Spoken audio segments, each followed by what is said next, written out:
Assalamualaikum warahmatullahi wabarakatuh. Saya di sini akan menjelaskan tentang dalalah yang jelas.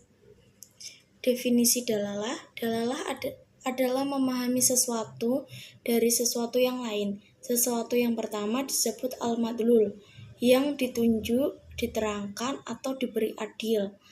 Dan sesuatu yang kedua disebut al-adl, petunjuk, penerang, atau yang memberi dalil. Contoh, untuk memahami alat tulis yang berisi tinta dengan menunjukkan pulpen dinamakan dal, sedangkan alat tulis yang berisi tinta dinamakan madlul. Perkara yang ditunjuk atau yang akan dipahami dinamakan madlul. Kalau perkara yang dijadikan petunjuk dinamakan dal. Dalalah lafdhiyah wadhihah adalah penunjukan yang berbentuk lafaz, suara, atau kata untuk memberi petunjuk kepada sesuatu. Dalalah lafdhiyah yang ditunjukkan secara jelas oleh lafaznya, yang pertama zahir, yang kedua nas, yang ketiga mufassar, yang keempat muhkam. Zahir adalah lafaz yang dipahami maknanya secara langsung atau lafaz tersebut sudah jelas maknanya. Menurut Abdul Wahab Khalaf, zahir adalah lafaz yang dengan sighat atau bentuknya sendiri menunjukkan apa yang dimaksud tanpa tergantung pemahamannya kepada lafaz lain, namun masih mungkin untuk ditakwilkan. Contohnya, wa akhallallahu bai'a wa harrama riba. Artinya, dan Allah telah menghalalkan jual beli dan mengharamkan riba. Quran Surat Al-Baqarah ayat 275. Ayat ini secara zahir menunjukkan pada halnya jual beli dan haramnya riba. Walaupun pada asalnya tujuan utama dalam ayat ini sebenarnya adalah tentang tidak samanya jual beli dengan riba, yang merupakan bantahan pada kaum Yahudi yang menyamakan jual beli dengan riba.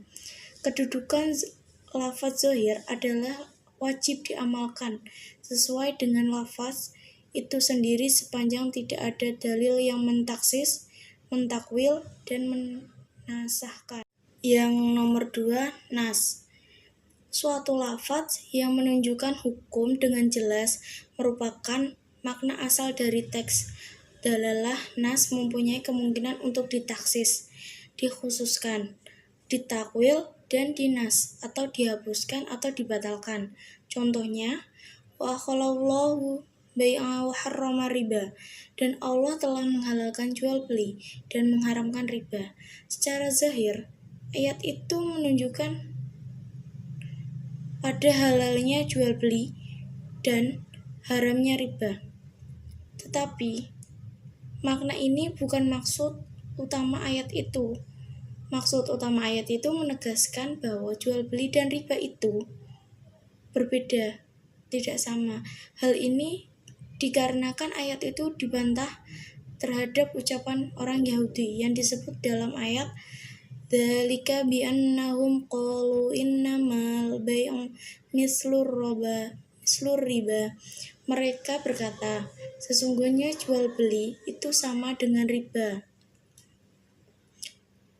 Dalalah nas dari ayat ini adalah jual beli tidak sama dengan riba.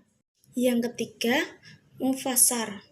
Lafaz yang menunjukkan suatu hukum dengan dalalah yang jelas, tegas, sehingga penunjukan itu tidak mungkin untuk ditakwil dan ditaksis, tetapi dapat dinas ketika Rasulullah. Contohnya, az-zaniyatu waz-zaniyah fajlidu kulla wahidin minhuma mi'ata jaldah. Artinya, perempuan yang berzina dan laki-laki yang berzina, maka deralah tiap-tiap seorang dari keduanya 100 dali dera. Hukum mufassar adalah wajib mengamalkan sesuatu dengan lafaznya. Yang keempat, muhkam. Suatu lafaz yang menunjukkan makna dengan dalalah yang tegas dan jelas, serta qat'i, dan tidak mempunyai kemungkinan ditakwil, ditaksis, atau dinas. Muhkam menduduki posisi tertinggi dalam kejelasan di antara derajat-derajat kejelasan lafaz. Contohnya, fa'lam annahu la ilaha illallah. Artinya, maka ketahuilah bahwa sesungguhnya tidak ada Tuhan selain Allah. Misal lain, keharaman menikahi istri-istri Rasulullah. Kesimpulannya adalah makna yang bisa ditangkap langsung dari nas yang muhkam, mufassar, dan nas serta penunjukannya qot'i. Yang zahir itu makna yang jelas atau tersirat dalam lafaz Al-Quran yang dapat dipahami dengan mudah tanpa memerlukan pemahaman mendalam.